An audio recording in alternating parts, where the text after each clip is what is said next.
Good morning student. शुरू करते हैं आज का सेशन और जिसमें हम अपने टॉपिक वैल्यूएशन ऑफ गुडविल को आगे बढ़ाने वाले हैं। मैंने आपको पिछले लेक्चर में एवरेज प्रॉफिट मेथड, जिसके अंतर्गत सिंपल एवरेज और वेटेड एवरेज दोनों करा दिया था, और उससे अगले लेक्चर में मैंने आपको बताया था कि अगर क्वेश्चन में पास्ट एडजस्टमेंट्स होते हैं तो उनको किस तरीके से डील किया जाता है।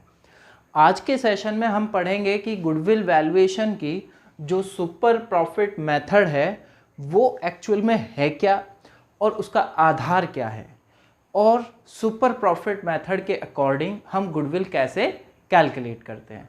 ओके, तो शुरू करते हैं। पहले मैं आपको डिटेल में बताऊंगा और उसके बाद हम इसके प्रोसीजर को पढ़ेंगे, इसके वेरियस स्टेप्स को पढ़ेंगे। ओके, स्टार्ट करते हैं। मान के चलते हैं आपका जो शहर है उसमें बहुत सारी दुकानें हैं और जिनमें से एक दुकान आपकी भी है। ठीक है, इन दुकानों में कई सारी फर्म्स ऐसी हैं, कुछ दुकानें ऐसी भी हैं जो प्रॉफिट कमाती हैं, कुछ ऐसी हैं जो कम प्रॉफिट कमाती हैं, और कुछ ऐसी भी हैं जो लॉस कमाती हैं। अगर एट अ ग्लांस सभी पर एक साथ नज़र मारी जाए तो क्या निकल के आता है, ये कितना प्रॉफिट कमाती हैं, ये 10% प्रॉफिट अर्न करती हैं। ठीक है, ओके। अच्छा, आप भी क्या है, आप भी इसी इंडस्ट्री में बिजनेस चलाते हो, तो इनके कंपैरिजन में आप कितने बेटर हो। एक और इसको आगे एक्सटेंड करते हैं। फॉर एग्जांपल कैपिटल एम्प्लॉयड जो है, आपने बिजनेस में जो पैसा लगा के रखा है, कैपिटल एम्प्लॉयड है आपकी ₹10 लाख। कितनी है? ₹10 लाख। अगर इंडस्ट्री के हिसाब से देखा जाए, इन सभी दुकानों को मद्देनज़र रख के देखा जाए, तो आपका प्रॉफिट कितना होना चाहिए? बोले सर 10 लाख का 10% नॉर्मल प्रॉफिट कितना होना चाहिए? सर नॉर्मल प्रॉफिट होना चाहिए 1 लाख। कितना होना चाहिए? 1 लाख। 1 लाख कैसे आया बेटा? ये जो आपकी कैपिटल एम्प्लॉयड है, आपने 10 लाख रुपए लगा रखे हैं, 10% प्रॉफिट कमाते हैं, तो 10 लाख का 10% कितना होता है? 1 लाख। सभी दुकानों को नज़र में रख के आपका प्रॉफिट कितना होना चाहिए? नॉर्मल प्रॉफिट कितना होना चाहिए? 1 लाख होना चाहिए। बट आपने जो एक्चुअल प्रॉफिट कमाया है एक साल के दौरान, वो आपका एक्चुअल प्रॉफिट है 1,20,000। नॉर्मल प्रॉफिट सभी को ध्यान में रखते हुए अगर आपका कैलकुलेट किया जाए तो नॉर्मल प्रॉफिट जो होता है वो कितना होना चाहिए? 1 लाख। बट आपका एक्चुअल जो प्रॉफिट है वो कितना है? 1,20,000 है। नाउ अब इनको कंपेयर करते हैं। नॉर्मल प्रॉफिट को एक्चुअल प्रॉफिट से कंपेयर किया जाए तो आपका सुपर प्रॉफिट निकल के आता है। That how much you are super then others. You are super by 20,000। आपने कितना प्रॉफिट ज़्यादा कमाया है? 20,000 प्रॉफिट ज़्यादा कमाया है। अगर आपका सुपर प्रॉफिट निकाला जाए, कैसे निकाला मैंने 20,000? जो आपका एक्चुअल प्रॉफिट है उसमें से आपने क्या लेस कर दिया? नॉर्मल प्रॉफिट लेस कर दिया। ओके, दैट मीन्स 1,20,000 में से कितना कर दिया बेटा? 1 लाख लेस कर दिया, और आपकी सुपीरियरिटी पता चल गई कि आप औरों से कितना ज़्यादा कमा रहे हो। एक साल में 20,000 रुपये ज़्यादा कमा रहे हो। जिस तरीके से पिछली मेथड में एवरेज प्रॉफिट आधार था गुडविल कैलकुलेट करने का, कैसे निकाला था goodwill? Average profit into number of years purchase. Super profit method में आधार क्या रहेगा? सुपर प्रॉफिट मेथड में आधार रहेगा सुपर प्रॉफिट। कैसे कैलकुलेट करेंगे goodwill? Super profit into number of years purchase. बस यही होती है सुपर प्रॉफिट मेथड। ओके, आप कितना औरों से सुपर हैं, आपको नॉर्मल प्रॉफिट जानना है कि अगर देखा जाए तो इस इंडस्ट्री में नॉर्मली लोग कितना प्रॉफिट कमाते हैं, उस नॉर्मल प्रॉफिट के कंपैरिजन में हमारा एक्चुअल प्रॉफिट क्या है, वो कितना सुपर है। ओके, नॉर्मल प्रॉफिट को आपके एक्चुअल प्रॉफिट से कंपेयर करके सुपर प्रॉफिट निकाला जाएगा, और सुपर प्रॉफिट को मल्टीप्लाई करेंगे हम नंबर ऑफ ईयर्स परचेज से, हमारी गुडविल निकल के आ जाएगी। देख लीजिए एक बार। ओके, एवरेज प्रॉफिट आपने पहले निकालना सीखा होगा, या तो एक्चुअल प्रॉफिट आपको क्वेश्चन में दे के रखा होगा, it may be given in the question. आपको या तो एक्चुअल प्रॉफिट निकालना होगा या फिर एवरेज प्रॉफिट आप जैसे पहले कैलकुलेट करते आए हैं, तो आपके एवरेज प्रॉफिट को भी एक्चुअल प्रॉफिट की तरह ही ट्रीट किया जाएगा।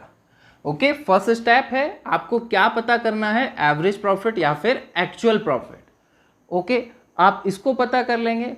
दूसरा स्टेप क्या है, दिस इज फर्स्ट स्टेप। दूसरा स्टेप है कि नॉर्मल प्रॉफिट कितना होता है। Normal profit will be capital employed, means जितना आपका कैपिटल लगा हुआ है into normal rate of return over 100। Okay, जैसे हमने यहाँ पे कैलकुलेट किया 10 लाख का 10% 1 लाख, आपका क्या निकल के आ गया बेटा, नॉर्मल प्रॉफिट। उसके बाद हम सुपर प्रॉफिट कैलकुलेट करेंगे। सुपर प्रॉफिट किस तरीके से कैलकुलेट किया जाएगा, सुपर प्रॉफिट कैलकुलेट किया जाएगा एवरेज प्रॉफिट या फिर एक्चुअल प्रॉफिट, दोनों में से कोई एक होगा, दोनों नहीं हो सकते। एक्चुअल प्रॉफिट या एवरेज प्रॉफिट में से लेस करेंगे नॉर्मल प्रॉफिट, आपका सुपर प्रॉफिट निकल के आएगा, और सुपर प्रॉफिट को मल्टीप्लाई करेंगे नंबर ऑफ ईयर्स पर परचेज से, then you will get what, क्या पता चलेगा आपको, गुडविल पता चलेगी। ओके बेटा, नाउ अब इस मेथड में एक और पार्ट होता है that is of capital employed. Capital employed calculate करने के हमारे दो अप्रोच हैं। एक होता है बेटा एसेट अप्रोच। एसेट अप्रोच आप कैसे लगाएंगे, एसेट अप्रोच का मतलब है बेटा आपकी टोटल असेट्स, ठीक है, इसमें से हम माइनस कर देंगे, क्या माइनस कर देंगे बेटा, आउटसाइड लायबिलिटीज।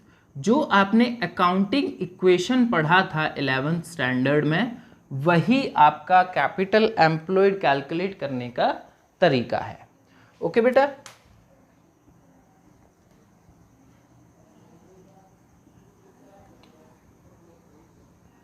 दूसरी अप्रोच हम लगाते हैं लायबिलिटी अप्रोच। लायबिलिटी अप्रोच में क्या होता है बेटा,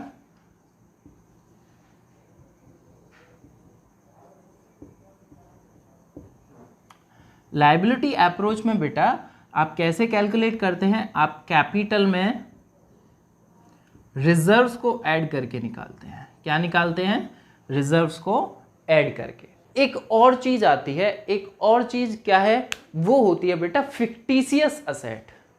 फिक्टिशियस असेट मतलब ऐसी असेट्स जो वास्तव में असेट नहीं होती, केवल उनके नाम लिखे होते हैं, मतलब खोखली चीजें हम उनको कह सकते हैं। खोखली, नाम तो बड़े हैं, नाम तो बड़े बड़े लिखे हैं, अमाउंट्स बड़ी लिखी हैं, लेकिन वास्तव में वो हमारी असेट नहीं है, तो उनको हम क्या कहते हैं, फिक्टिशियस असेट। तो दोनों ही सिचुएशन में, चाहे हम लायबिलिटी अप्रोच यूज कर रहे हों और चाहे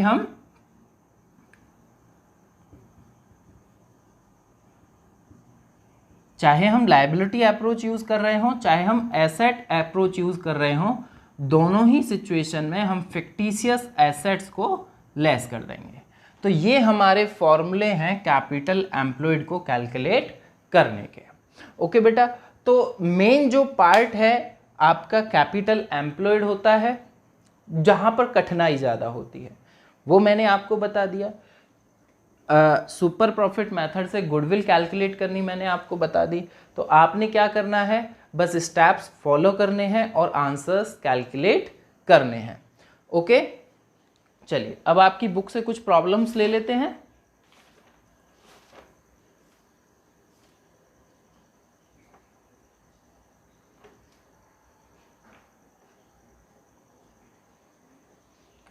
ओके, एक प्रॉब्लम है बेटा गुप्ता वाली। Gupta and boss had a firm in which they had invested. Gupta और बोस की एक फर्म है जिसमें उन्होंने कितना पैसा लगा रखा है, जो पैसा लगा के रखा जाता है उसको क्या कहते हैं, कैपिटल। तो इनका कैपिटल है बेटा कितना, 50,000 रुपये। ऑन एवरेज द प्रॉफिट्स वर 16,000। आपको एक्चुअल प्रॉफिट दे के रखे कितने बेटा, 16,000। ओके, उसके बाद है बेटा the normal rate of return in the industry is 15%। आपको नॉर्मल रेट ऑफ रिटर्न दे के रखा है 15%। Goodwill is to be valued 4 years purchase of profit in excess of 15% on the money invested. यानी कि 15% से ज़्यादा आप जितना भी प्रॉफिट कमा रहे हैं उस पर नंबर ऑफ ईयर्स परचेज 4 से मल्टीप्लाई करके आपको गुडविल कैलकुलेट करनी है। ओके बेटा, कैलकुलेट करते हैं। Where is the register? Okay,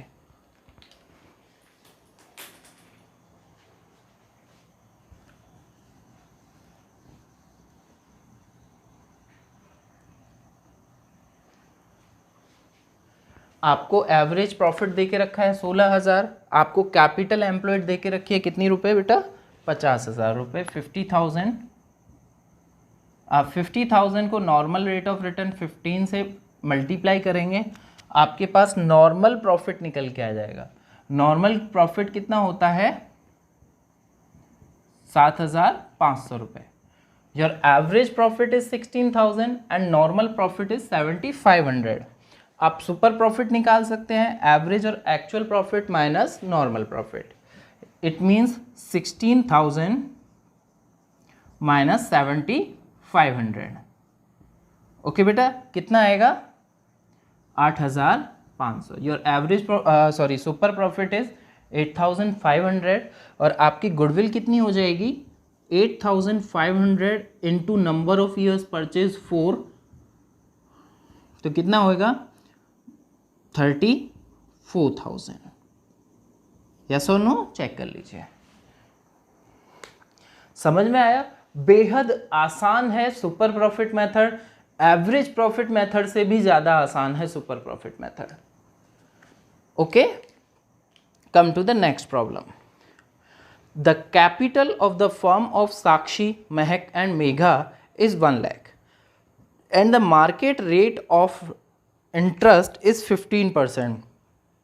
तो ये जो नॉर्मल रेट ऑफ रिटर्न है बेटा, इंटरेस्ट मतलब विभिन्न नामों से आपको दिया जा सकता है, ठीक है? इंडस्ट्री रेट है, इंटरेस्ट रेट है, इन नामों से भी दिया जा सकता है। तो आपको नॉर्मल रेट ऑफ रिटर्न कितना दे के रखा है? Normal rate of return is given 15% to you. Okay,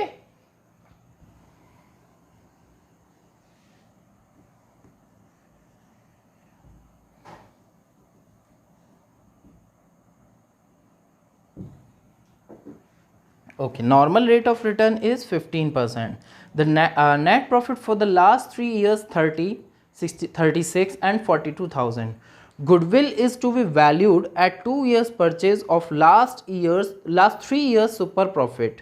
आपको number of years कितने दे के रखे हैं?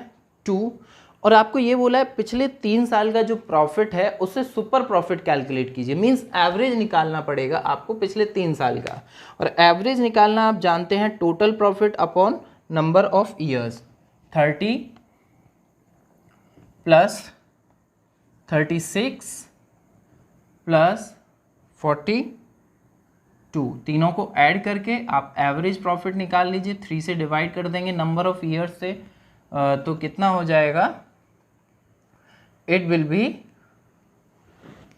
1,08,000।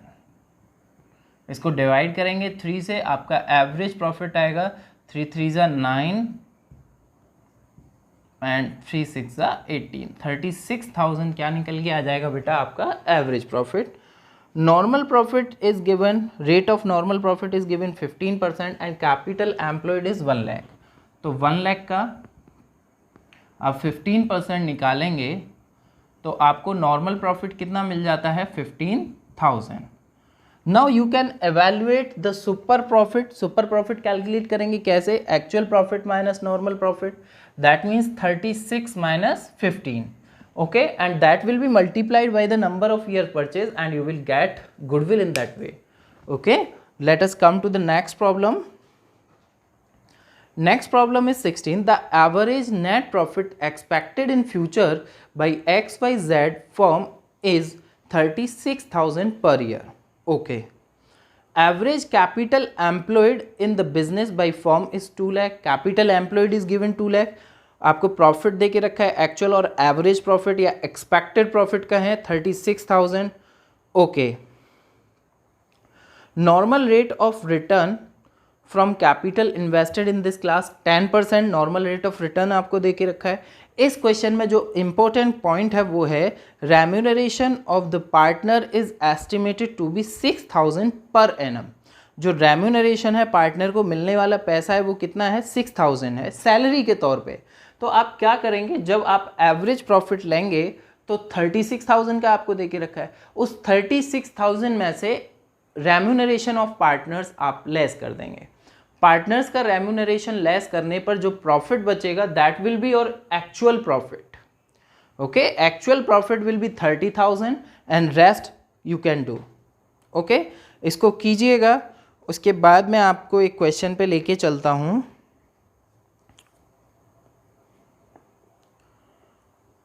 Problem number 19, a business earned an average profit of rupees 8,000 during the last few years. Average profit है 8 लाख रुपए का. The normal rate of return in similar type of business is 10%. Okay. The total value of assets and liabilities of the business were 22 lakhs and 5,60,000. आपको क्या क्या दे के रखा है? आपको टोटल असेट्स दे के रखी हैं, कितनी है बेटा? 22 लैक्स। आपको आउटसाइड लाइबिलिटीज दे रखी है 5,06,000। आप क्या निकाल लोगे? कैपिटल एम्प्लॉयड, और capital employed into normal rate of return upon 100 से आप क्या निकाल लेंगे? Normal profit.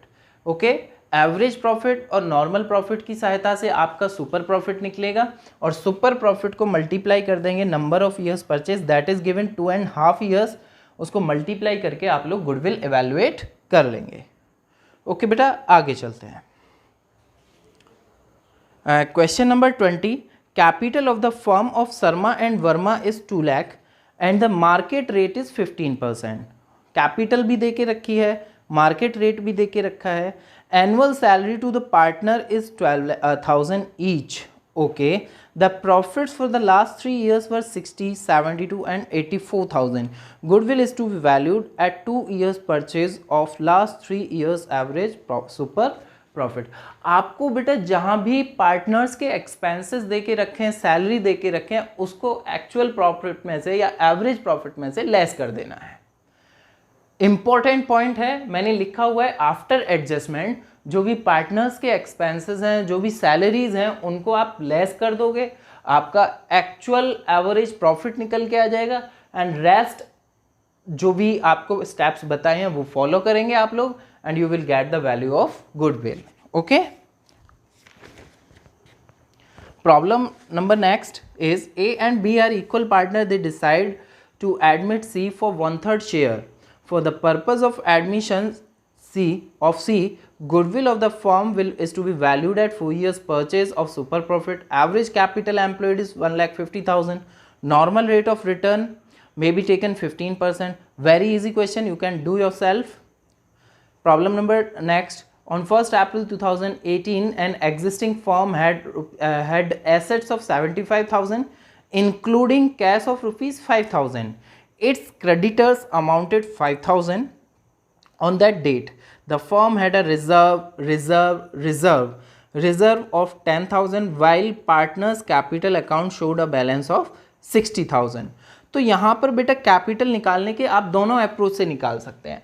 पहली अप्रोच एसेट अप्रोच लगाइए। आपको एसेट्स कितने के दे रखे हैं? टोटल एसेट्स हैं 75,000 के, ठीक है। 75,000 में से आप क्रेडिटर्स 5,000 के, आउटसाइड लाइबिलिटीज 5,000 की माइनस कर दें तो कितना बचेगा? 70,000। ये तो हो गई एसेट अप्रोच। अब लाइबिलिटी अप्रोच यूज कीजिए। क्या बताया मैंने? Capital plus reserve. Capital is given to you is 60,000 and reserves are 10,000, तो 60 + 10 70,000। आप दोनों में से कोई भी अप्रोच यूज कीजिए, कितना आएगा? 70,000 आपकी कैपिटल एम्प्लॉयड आएगी, और आप नॉर्मल क्वेश्चन की तरह भी इसको सॉल्व कर देंगे। Now come to the next problem, that is the average profit earn by a firm is rupees 1 lakh which include under valuation of stock rupees 40,000 on the average basis. आपने stock का under valuation किया है, मतलब profit को कम show करके रखा है, आप ऐड कर देंगे। आपका एक्चुअल प्रॉफिट कितना हो जाएगा? 1 lakh + 40,000, it will be 1,40,000। Okay, capital employed is given 6,30,000 to you. Okay, उसके बाद normal rate of return is 5%। 6,30,000 के 5% आप कैलकुलेट करेंगे, how much it will be? 31,500। आपका नॉर्मल प्रॉफिट कितना हो गया? 31,500। आपका एक्चुअल प्रॉफिट कितना है? 1 lakh + 40,000, 1,40,000। You will calculate super profit 1,40,000 - 31,500। okay, that will be your super profit and that will be multiplied. After multiplying that by number of years purchase that are given 5, you will get the value of goodwill. Okay बेटा, उसके बाद past adjustment मैंने आपको करना बता के रखा है, उसके बाद नॉर्मल क्वेश्चन की तरह आप कर लीजिएगा. Okay, this is the super profit method of goodwill. I hope आपको समझ में आया होगा. ओके, प्रैक्टिस कीजिएगा और बेहतर आप इसके लिए इसको कर पाएंगे. केवल बेटा समझना काफ़ी नहीं होता है अकाउंटेंसी में, प्रैक्टिस मैटर्स अलॉट. प्रैक्टिस का बहुत ज़्यादा महत्व है. आप प्रैक्टिस करेंगे तो आपको फिंगर टिप्स पे क्वेश्चन करना आ जाएगा. अगर आप प्रैक्टिस नहीं करेंगे तो you will be confused by solving the question. आप प्रॉब्लम को सॉल्व करते समय कंफ्यूज रहेंगे. ठीक है, जितना ज़्यादा से ज़्यादा आप प्रैक्टिस करेंगे आपके अंदर उतनी ज़्यादा शार्पनेस आएगी. ओके बेटा, तो ट्राई कीजिए, प्रैक्टिस कीजिए और अपने आप को बहुत स्ट्रांग बनाइए. 100 का टारगेट लेकर चलिए. अगले जो सेशन हमारा रहेगा उसमें हम पढ़ेंगे कैपिटलाइजेशन मेथड ऑफ गुडविल. तब तक बेटा thank you and have a good day.